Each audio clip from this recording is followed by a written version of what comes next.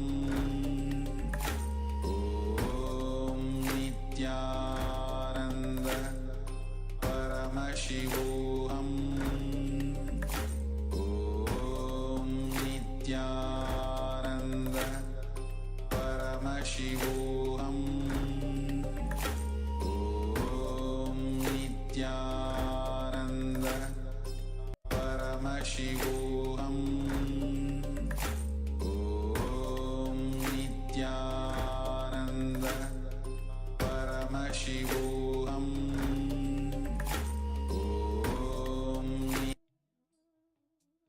Now slowly, very slowly, you can open your eyes. Yes, you can open your eyes and let us share what was revealed to you when you scanned your own health, your own intra-organs. Understand that Swamiji says that anything, when you are scanning anything that pops out, know that there's some issue. It needs some attention. It needs some care. It needs, that is the place where you need to dig more, look more, go into more. It will reveal itself.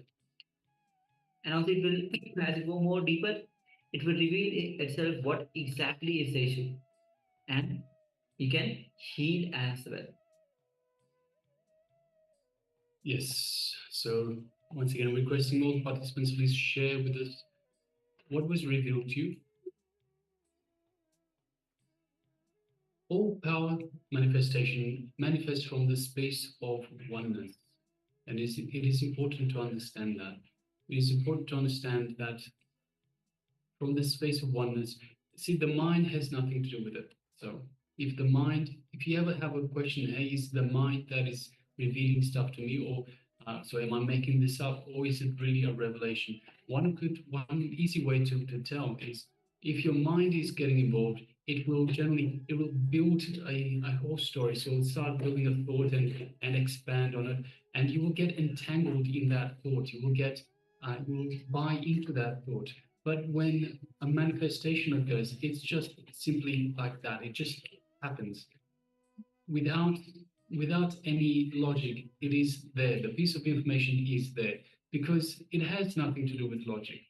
It has to do with connection to Paramashiva himself, connection to the divine, who is the ultimate logic, who is the ultimate intelligence.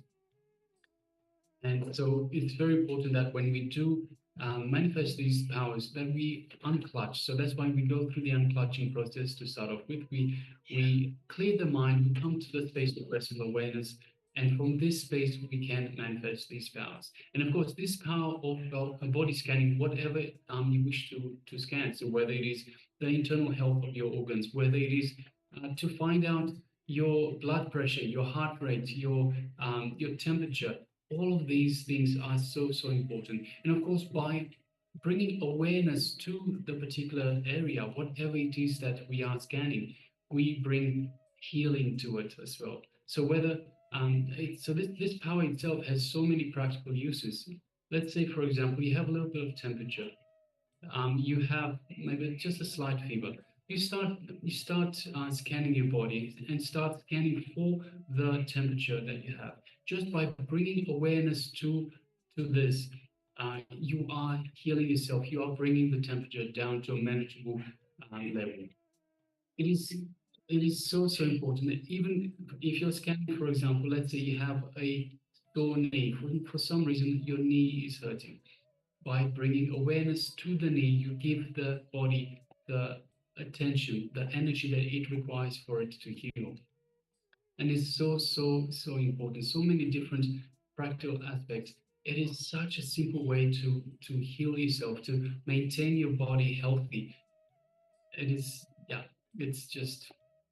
it's one of the best, one of my favorite power manifestations. It keeps you healthy, and it also keeps you understanding that you are not the body. You are with a body, but you are not the body. You are using this body for the purpose of this existence, but you are not the body.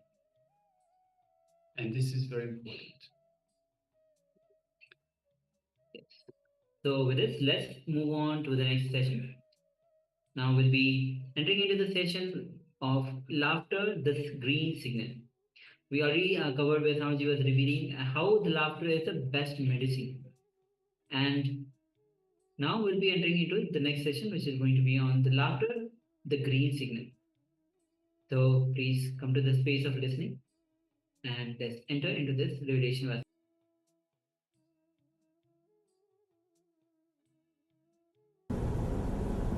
In our ashram, we have a place called Laughing Temple.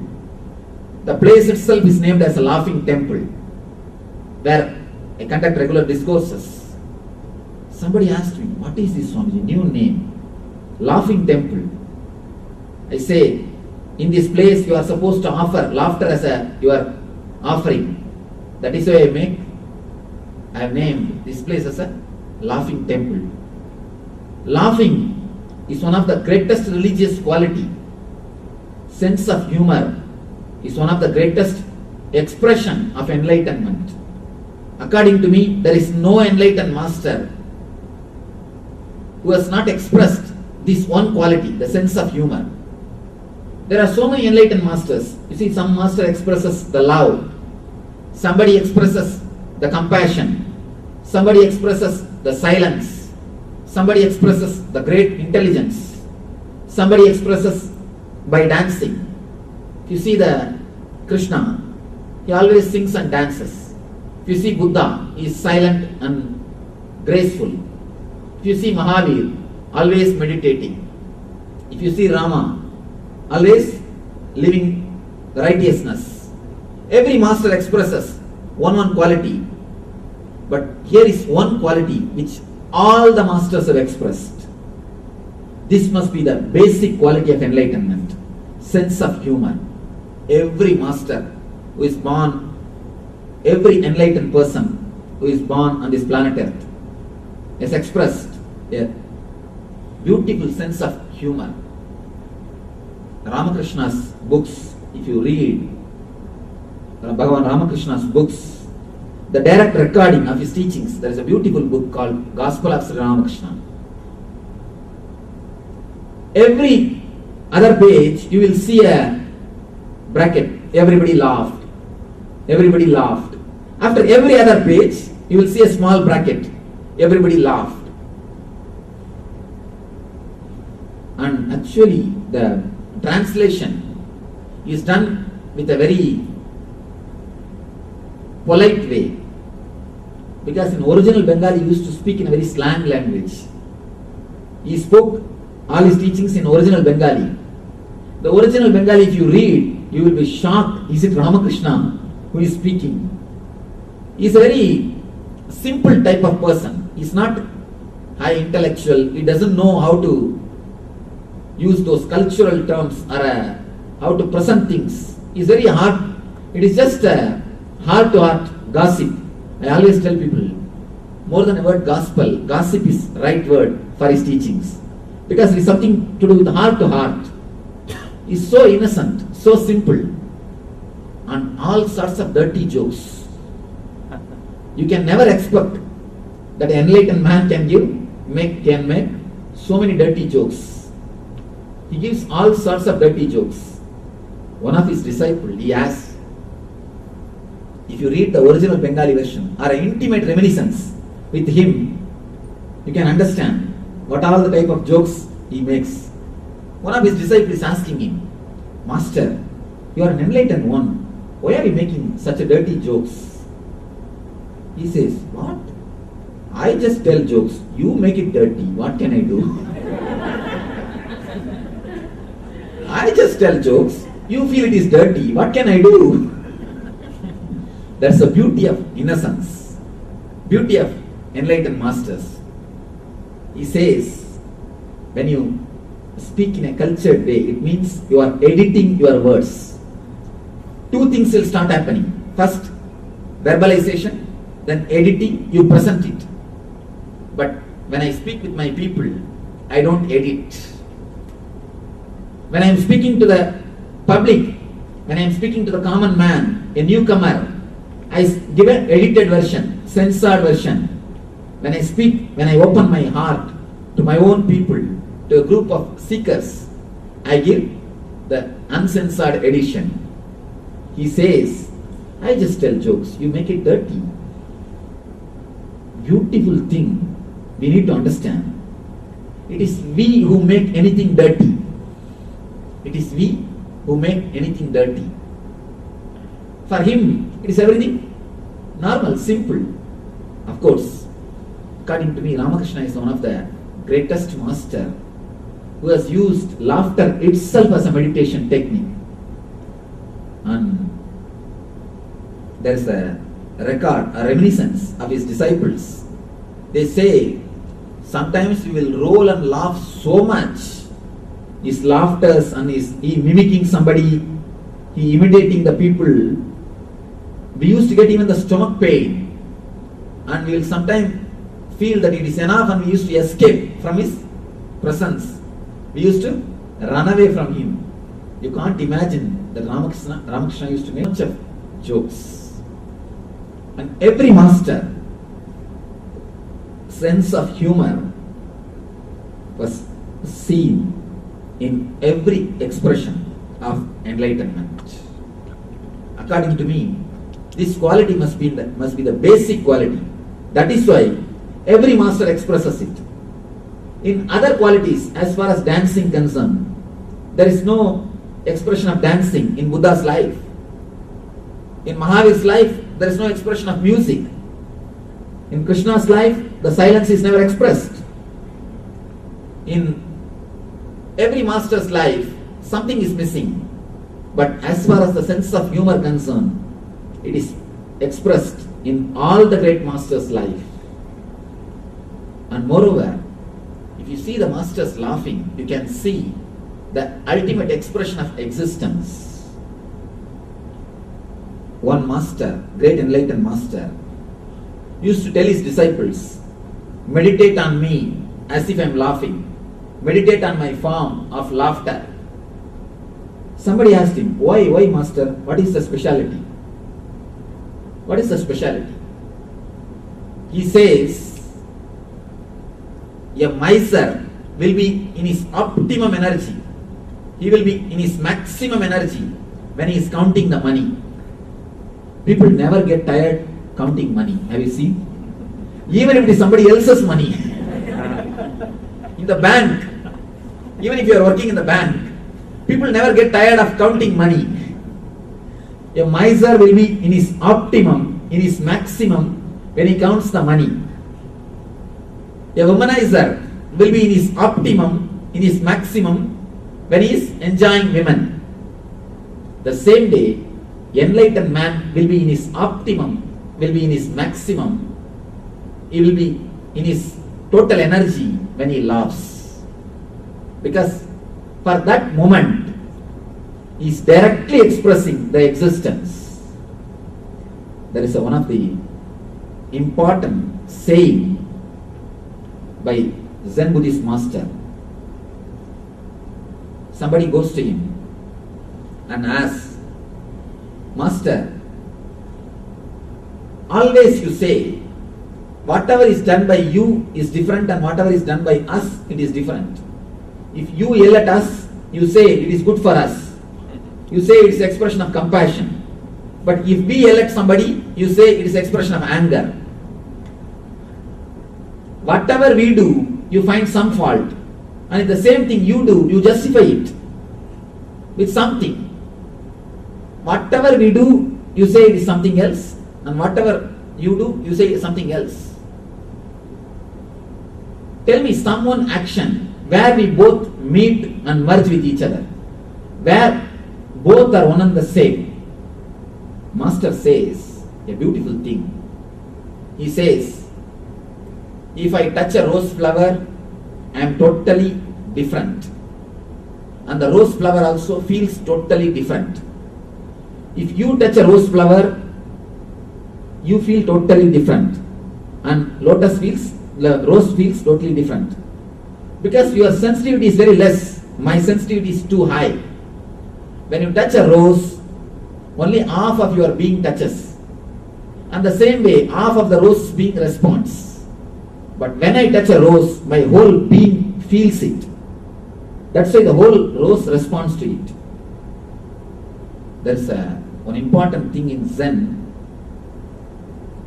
They will make a lawn, grass lawn around your house. You have to go to the house and come back only walking on the lawn. If you don't make the path on the lawn, if a grass does not die by your walking of 1 year, only then you will be initiated into monkhood. The important thing we should understand, they say, if grass does not die by your walking, then you are qualified to become a monk. Means, you become so graceful, so vibrant, filled with positive energy. Grass never feels hurt by your walking. Grass should never feel hurt by your walking. The intellectual people, they always tell me, no, Swamiji, after all weight, how can you expect grass not to feel the weight? One important thing I want to tell you, this incident has happened in my life, and come back. After half an hour of walking into the forest, suddenly I thought, hurry, we are in the deep forest, and how to know what way to go back, and where is the way? No board, no way. I asked the person who takes care of the elephant, he was walking with us. I asked him, how will you now find out the way to go back? It's a darkness, only in the night time they take to go for safari. I asked him, how you will recognize the path? How to go back? He says, no, Swamiji, I walk every day on this path. There is a path made by my walking. Because I walk every day, there is a path very clearly made by my walking. I know how to take you, I will go in that same path. I asked him, alright, you walk along with the elephant. Does the elephant also make path? He said no. He said no. An important thing. One more question. We may think, no, Swamiji, elephant has got 4 legs. The pressure given by the body is distributed to 4 legs. But we have only 2 legs. That is why the pressure is too much, the grass dies. Then I sat and calculated the weight of a human being and weight of the elephant. And the space in which you relate with the earth, the space or the size of a foot which touches the ground, and the size of the elephant's foot which touches the ground, the proportion comes 4 times more than a human being. The weight delivered to the earth or the pressure given to the earth is 4 times more than human being. But elephant never creates path, human beings are creating the path. It means there is something more than the just pressure.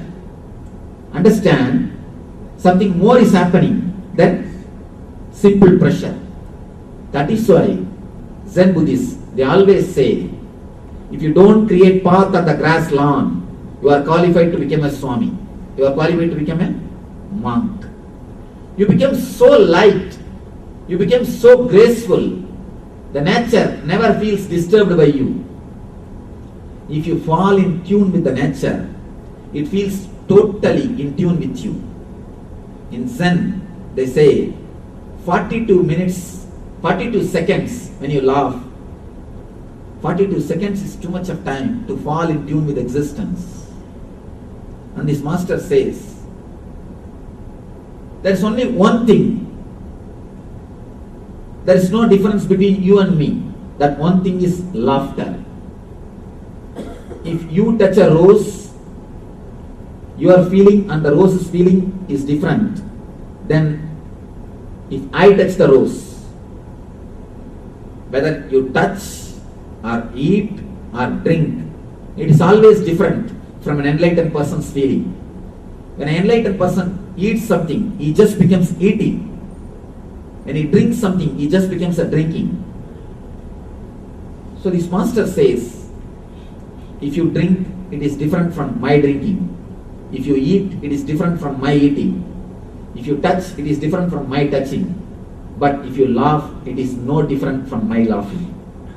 Laughter is a bridge where Buddha and Buddhu meets. Shiva and Shava meets. Enlightened and ordinary meets. It's a point of contact. It is a point where differences disappears. It is a point where you meet your Buddha inside. You meet your consciousness. Because for that one moment, your logic is pushed aside. Your thinking is pushed aside. The energy is gushing. The energy is flooded into your system. The doors of the energy, the gates of the paradise are opened to your being. Laughter is the ultimate technique in the physical world and in the mental world and in the spiritual world. It creates wonderful interpersonal relationships. One small thing. How can we call any act as a meditation technique? What is the scale?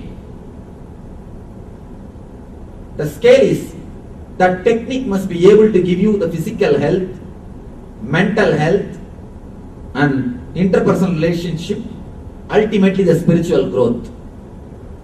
There is no other technique which can give all these four to you immediately, instantaneously, like laughter. There are thousands of proofs. Laughter gives you the physical health. There are thousands of proofs. Laughter gives you the mental well-being. It removes the depression from you.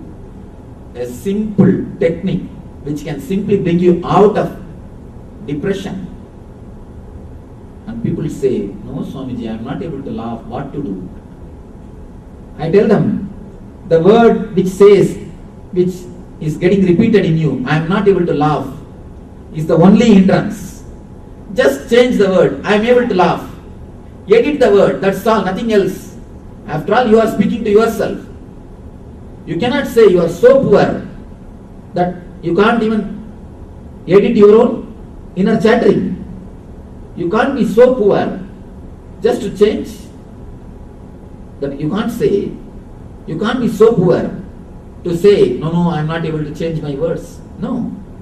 Just change your words. Instead of saying, I am not able to laugh, just say, I am able to laugh. Over, you will see that you are able to laugh. It's nothing else. That a simple laughter can bring so much of mental transformation. It can simply bring you out of depression. It is a wonderful technique to bring you out of low mood, low energy. And one more thing, even in the mental understanding, laughter can do miracles. Even in the mental understanding, laughter can do miracles. There is a small Zen story again. One master and disciple, they both were sitting, and master says, the disciple, to paint a particular person. The person is made to stand, and this disciple is painting. The disciple paints, master says no. Again he repaints, master says no. Again he repaints, master says no. Same thing is happening more than 10 times. At one point, disciple has dropped the paint on a master, on the master, and master started laughing instead of getting angry. Because the master started laughing, disciple also started laughing. When he started laughing, suddenly something has happened in him. Some understanding. He drew the picture. It came perfectly. The master agreed. He said, right. Then master asked him, what happened?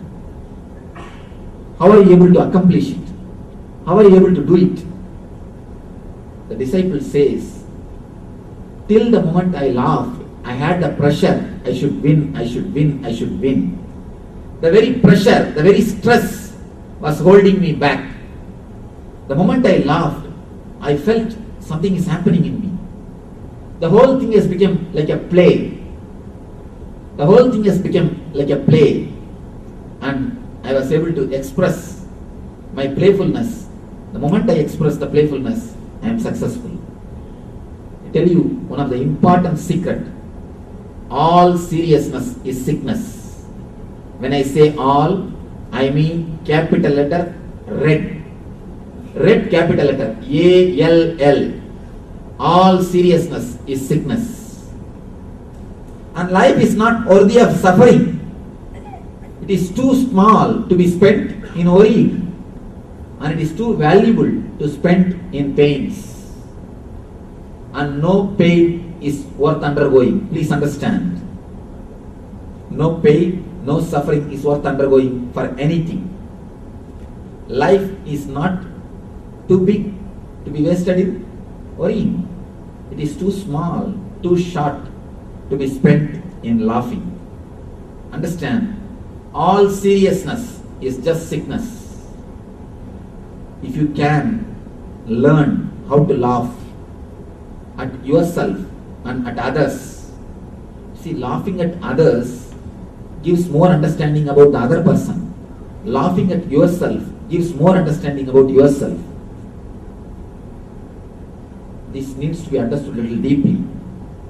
Whenever you laugh at somebody, understand, new, different understandings about that person, about that thing comes to you. That is why you laugh. You have a rational, logical understanding about him. When suddenly that rational, logical understanding is broken, only then you laugh. Same way, when you laugh at yourself, you get a new understanding about yourself. According to me, laughing at others, your unconsciousness is enough. But to laugh at yourself, you need consciousness and boldness. When you can laugh at yourself, you understand your personality, your being in a different way. Your experience about yourself becomes totally different. The power, the capacity to laugh at yourself is what I call the capacity to contemplate, or the power to scrutinize your own being. If you have the power to laugh at yourself, you will have the power to check yourself. You will have the intelligence, courage to analyze and accept your mistakes. The power to laugh at yourself means the power to look as an outsider, the capacity to witness yourself. The capacity to witness yourself is created when you can laugh at yourself. And one more thing, when you laugh at yourself, you will have the understanding, intelligence to analyze and to change your ideas, your activities. You can update your understandings. The man who can never laugh at himself has always got an ego. Whatever I think is right. He never looks at the things from the third dimension. If you have too much of ego, you can never laugh at yourself. To laugh at yourself, you need a kind of innocence, a kind of intelligence. You need to look yourself from the other side, from the other angle. If you have the capacity to look at yourself from the other angle, you can always win in the game. There's a small story.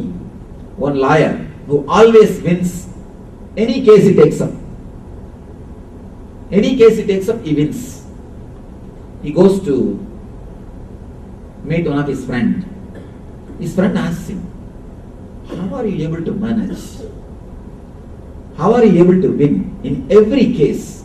I have not seen you failing in single case. What is the secret?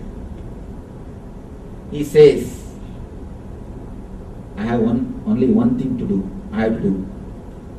I just go to my house and present my case as an opposite person, as an opposite attorney.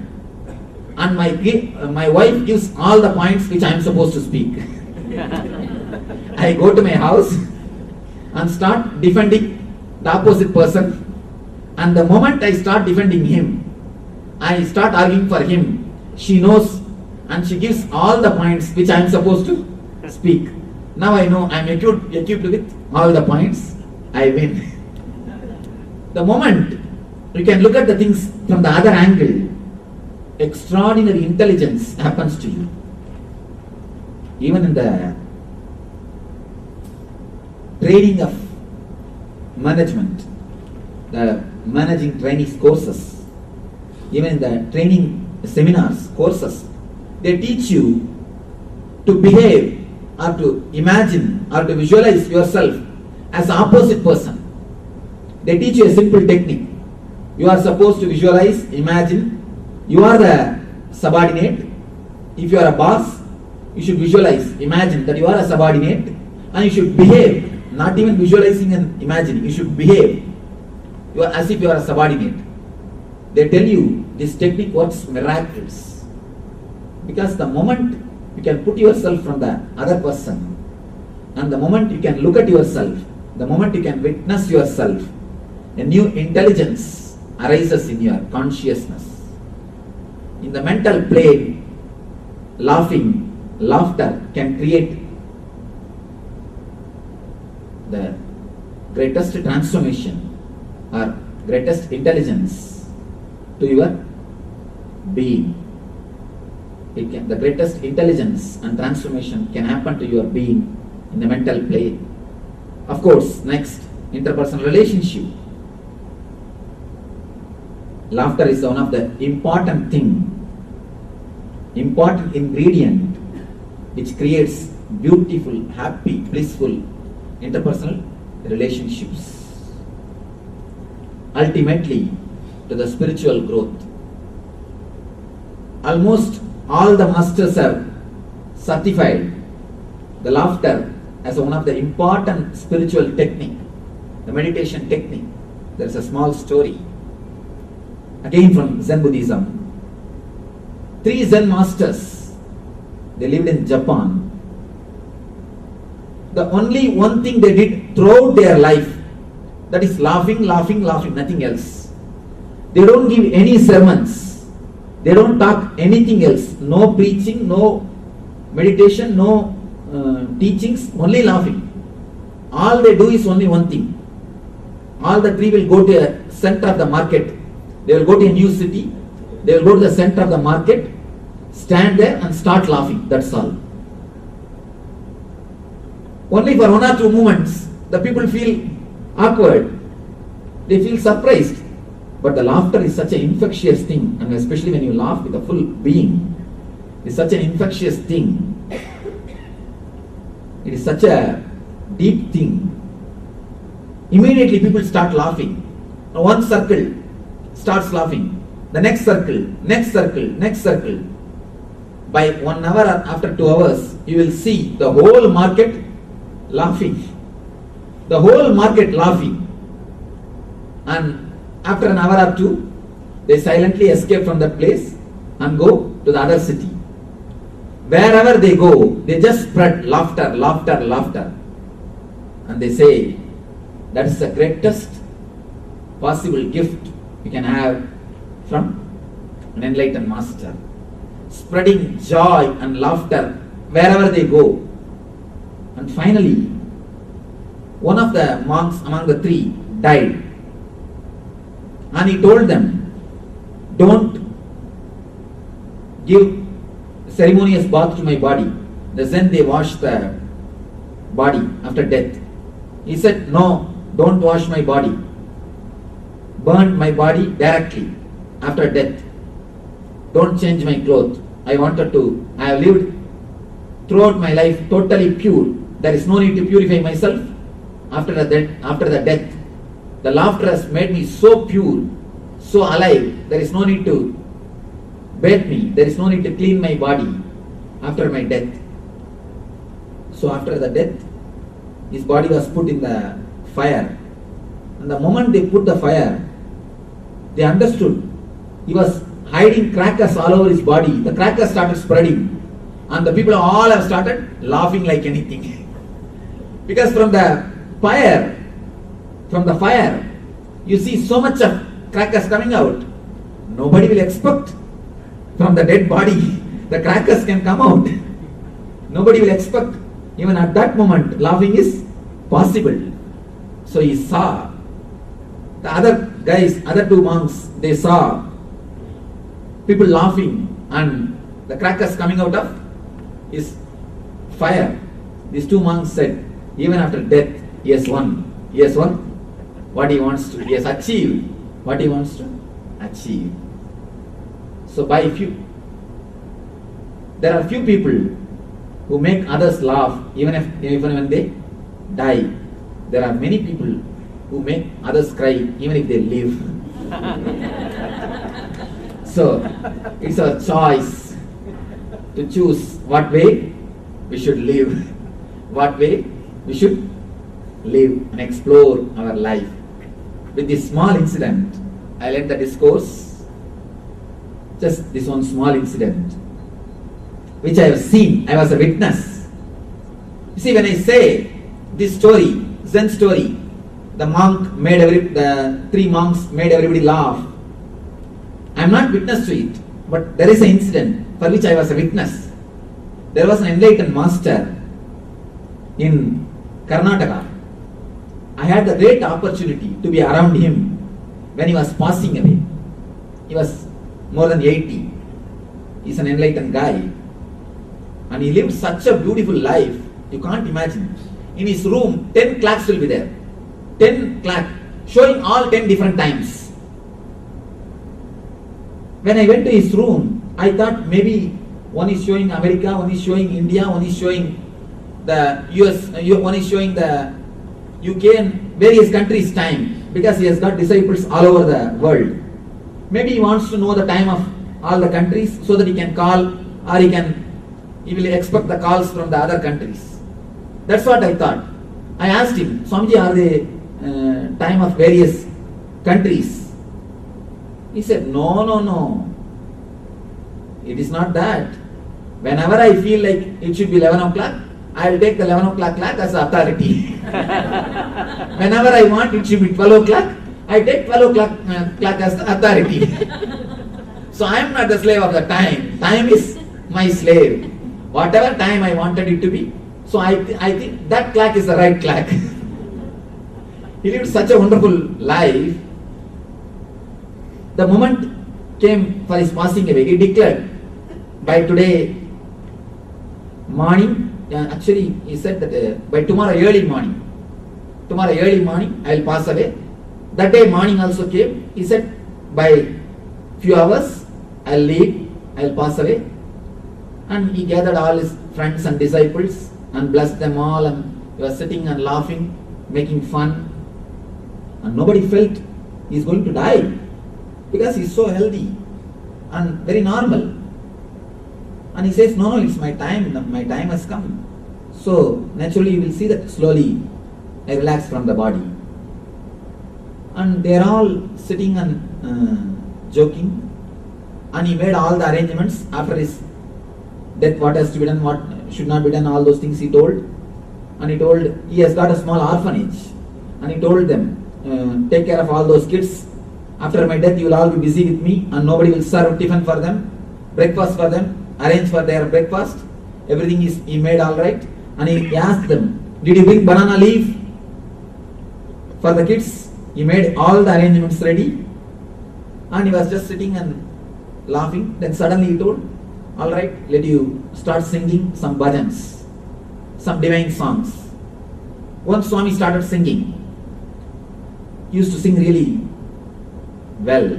Not only he used to sing nicely, he has got too much of ego that he is a great singer. And we all used to give a small note of our favorite songs. Then he will sing. Always the small note will be sent to him, mentioning our favorite song. Then immediately he will start singing that song. And he has got too much of ego also about his singing. On some song, he showed his ego too much and expressed it in body language. Somehow when he is expressing his ego, he messed up the whole thing. this Swami sent a small note, and this guy who was singing, he knows he feels proud, and this enlightened man never recognized the ego of that guy, that singer. And that singer thought, now he has recognized, at least at the time of dying, he recognized the song, he recognized his singing by sending a small note. He was expecting that this enlightened master would have written some name of the song so that he can choose that song and sing. He took the note and read, the note read, please don't sing at least after my death. Even at that moment, he can make comments, he can laugh, he can joke, and he laughed. Finally, with all his laughter, he said, let the divine be with you all, let you live the life happily and relaxed. And he raised his hands and did namaste and relaxed and passed away. In few minutes, doctors declared he passed away. Life can be lived and can be died with full of laughter. When you laugh, you can face even death. This is what I mean, laughing at the face of death. When you laugh, you can face even death. When you laugh, you can live your death. When you don't laugh, you die even when you live. When you don't laugh, even in your life, you will be half dead. And half dead are much worse than dead. At least dead people don't disturb others, and half dead are always disturbing others. Understand? Dead people don't disturb others. These half dead people continuously torturing and ruling others. You see, masochists are always sadists. Understand? Sadists are always masochists. If you are torturing yourself, you will torture others. If you torture others, you will torture yourself. Because both are almost one and the same. You have only one mind.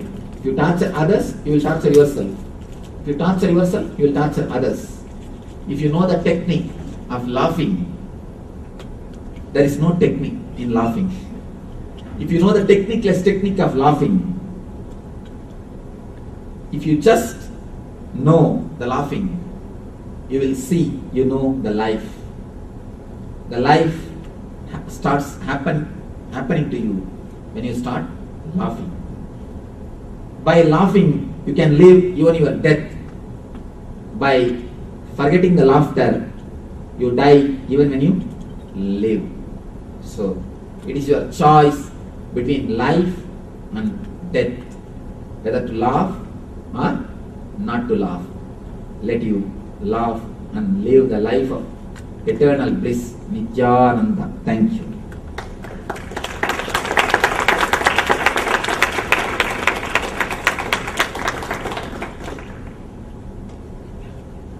What time we are supposed to finish?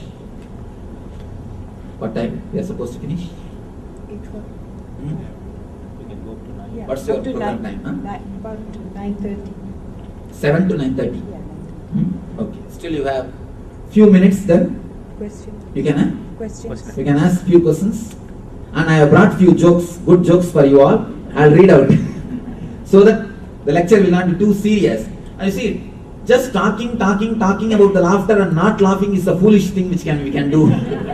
So let us not do the foolish thing. Let you ask few questions. If it is possible, I will fit these jokes inside the answers, or I will read it out separately. We can all have few minutes of experience. Yes. No serious questions today. Day after tomorrow, serious questions. I'd like to hear the jokes so we can laugh. Oh, okay. Straight to the laugh, straight to the jokes. That's good, actually. I was telling somebody, if you are that dumb guy, you don't even laugh when joke is told. If you are little bit with understanding, you laugh when the joke is told. If you are really intelligent, you laugh even before the joke. Because when the energy overflows, you are filled with laughter. So now I think, without even a question, we will go for jokes. Or shall we have few questions at least? Just as a ritual. No questions?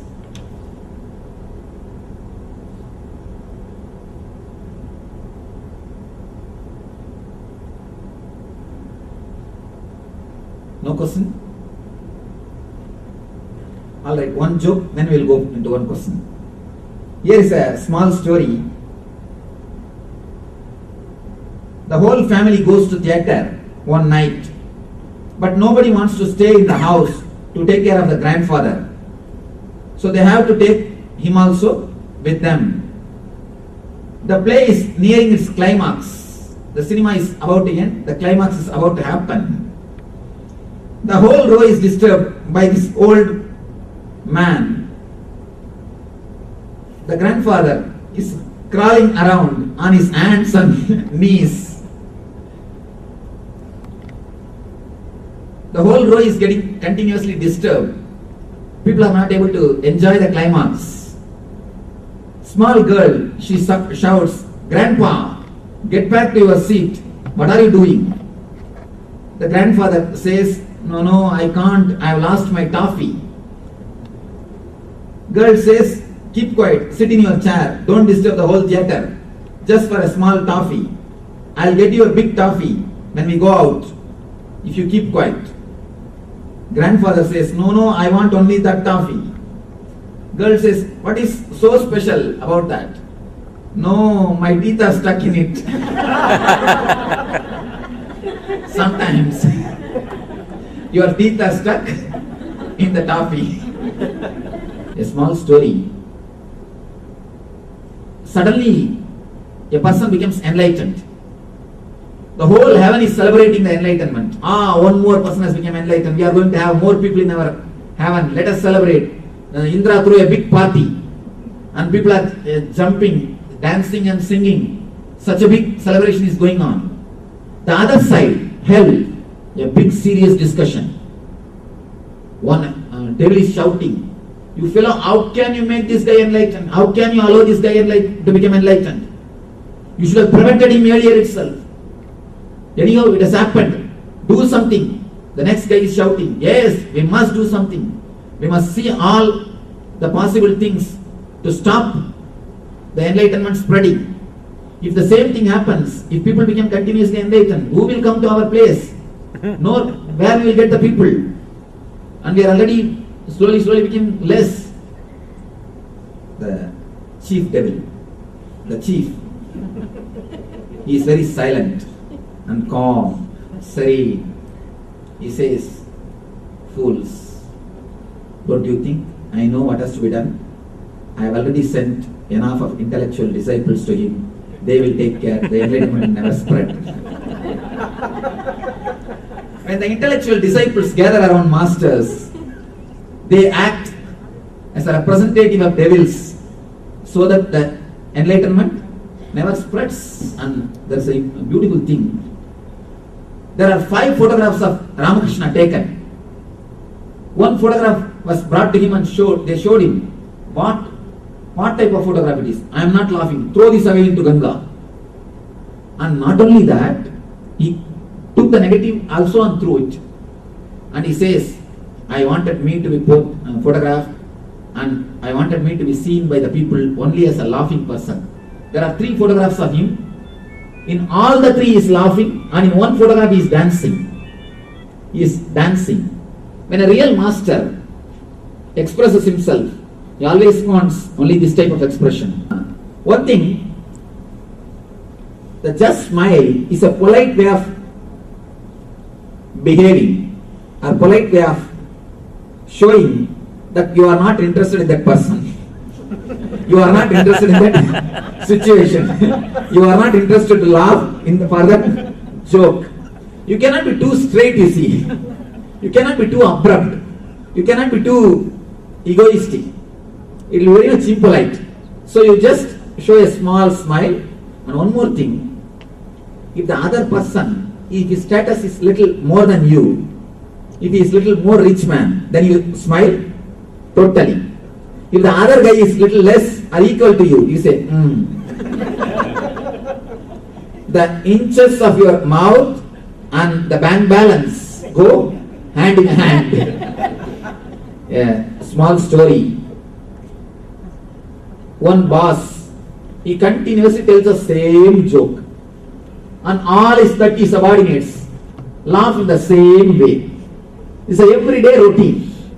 The same joke he will tell, the same way these guys will laugh.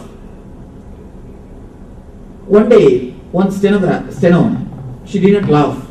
She was just keeping serious face. Boss asked, "Why, what happened? You are not laughing." "No, I got the other job. I got job somewhere else. I got other job." So when your boss says a joke, you have to laugh. When you want to avoid, but when you don't want to be impolite, when you want to show some politeness, courtesy, you give a smile. You give a small smile. So according to me, smile is a method to, technique to escape from the laughter. I tell you, don't bother about joke, whether you understand or not, but don't miss the laughter. Even if you miss the joke, don't miss the laughter. Because it's a wonderful chance. You don't have to bother whether you understood or not. There are many people used to ask me, "Swamiji, I don't know the language in which you are going to conduct the course." In India, I conduct courses in the regional languages. So people come and ask me, "I don't know the language, can I attend the course?" I tell them, "You are the right person to attend. You are the right person to attend. At least you will know you don't know. Other people will not even know that they don't understand, they don't know." You see, when you know the language, you think you know. You don't even know, you don't know. If you don't know that you don't know, you don't even know you don't know. If you know you don't know, at least you know you don't know. So I tell them only one thing: sit silently when I speak, laugh loudly when the people laugh. That's all. And the whole program is over. Nothing else needs to be done. You are the right person to enjoy the course.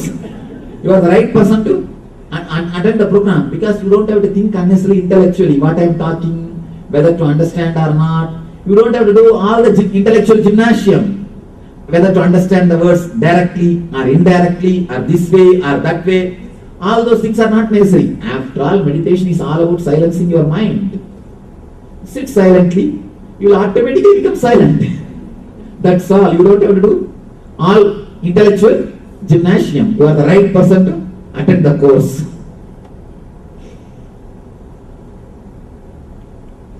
Here is a story from a book. A guy is leaning back in his armchair in the new office he has just opened. The door creaks open and a man comes in. "Aha," thinks the guy. "A client already in. I must try and impress him immediately." Fagin picks up the phone and starts talking. "No, sir, I'm extremely sorry. I'm too busy. I cannot take up that project. Can you call? After 10 days, I may be able to take up that project." No, sir. Even if you give $10,000, it is too much. I can't take up the case. I can't take up the project. Please give me a call after 10 days. He sets down the phone and looks expectantly at the man who has just come in. And now, says the guy, looking at the man, "How can I help you, sir? What is the business? You want to talk to me?" The guy says, "You can't help me in any way. I have just come in to connect your telephone."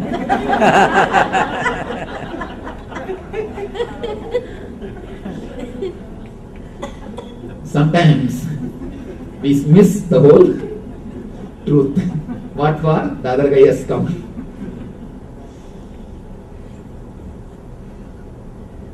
Any other story? Otherwise, we will end the session with this last story, last joke. Any other question? We will finish with this small story. It is midnight in a dark place behind a pub. A fearless guy, maybe he's a lawyer, he's walking, he's wandering around. Suddenly he is approached by a shabby looking guy who is wearing a large black overcoat, big hat and sunglasses. Hey, says that guy, are you a lawyer? The lawyer just looks at him, straightening up his tie. Yes, I am. Says the other guy, do you handle criminal cases? Yes, I do. Asks the other guy, would you help even a thief? The lawyer just blinks his eyes and adjusts his coat and says, certainly, sir. The guy says, pulling out his gun, then you start helping me with your wallet. If you understand. And this is the last story. I'll finish. This story half of you may understand and half of you may not understand. If you understand, laugh. If you don't understand, even if you miss the joke, don't miss the laughter. You can go and ask about the joke. When you leave the hall, you can ask your friend, what is the joke? But laugh now itself. Even if you miss the laughter, even if you miss the joke, don't miss the laughter.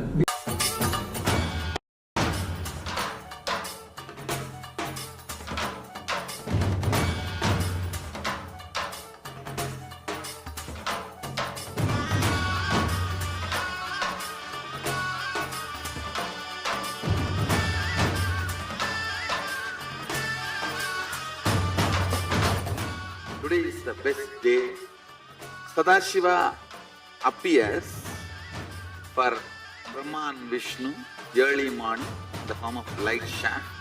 Means the consciousness which is beyond time and space enters into time and space. Sadashiva declares,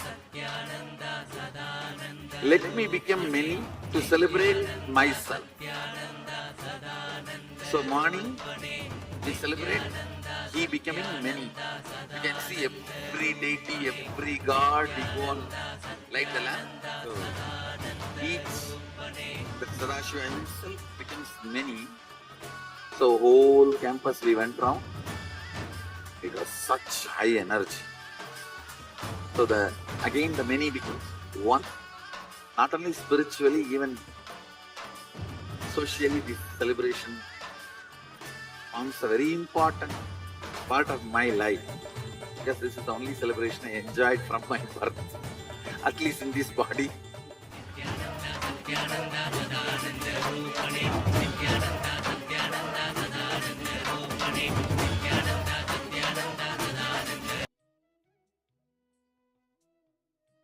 Yes, Nitan, all of you. So this is a celebration that Swamiji enjoyed, the Kartika Deepam, where Sadashiva decided to become many from one to celebrate himself.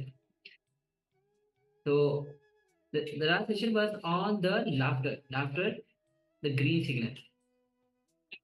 So with this, we'll be entering into the next session. Yes, and the next session is going to be on the Amritattva meditation. So this is going to be the meditation. Yes, so Amritattva, to bring the Amrita, the nectar, in you. So get ready for this meditation to tap into your deeper energies. So without any ado, let's begin. As all of us be seated in the comfortable seated posture. If you are able to sit in head, neck, spine, and straight line, that's great. And let's now enter into this meditation.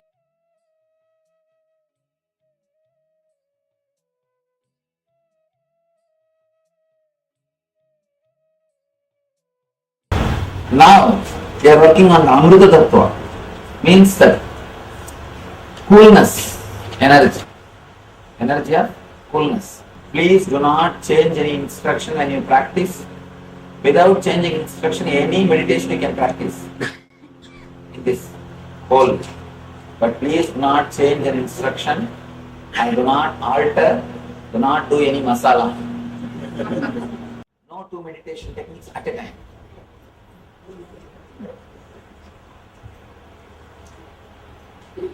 Alright, now we'll work on the Amrita Tattva. Means that energy which is called Sitala, which makes you cool. We'll work on the Amrita energy. Again, you need to sit on Vajrasana. Let me finish the instruction, then you can do. You will inhale through mouth. You will just stretch the tongue like this. Just hold the tongue. Inhale through mouth. And then just try to digest the air. You will feel a tremendous coolness. Then automatically your body will exhale through nose. Please do not exhale through mouth. Inhale through mouth and exhale through nose.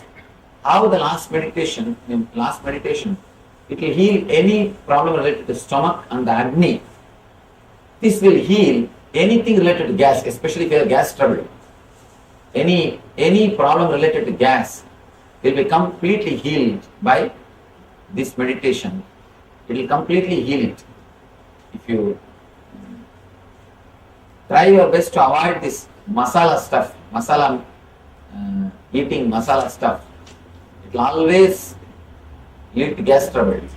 If at all you go to some feast and eat, at least for 1 or 2 days do this meditation. Your stomach will be clean. Your stomach will be clean. Please understand. Inhale through mouth, just swallow the whole air. Automatically your body will exhale through nose. Do not exhale through mouth. And do not try to exhale. Automatically your body will exhale. Just for a few minutes do this. You will have a tremendous coolness inside your system. After this, you will do meditation which connects both. But it will lead you to much more intense level. But you will not be able to do directly that unless you practice these two separately. Please. If you can't sit in the Vajrasana, you can sit normal way. But try your best to sit in Vajrasana. I cannot hold my tongue. Oh, at least inhale. Inhale through mouth. How can I squeeze the pit in? You just inhale through mouth. Tie the ribbon. Close your eyes. Start inhaling through mouth. Inhale as intensely as possible, as deeply as possible. When you feel you are full, just swallow. Try to digest the whole thing. Automatically your body will exhale.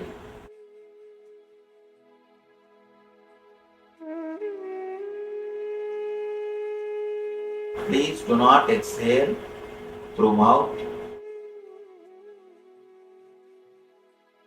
Your body will exhale by itself.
try as much as possible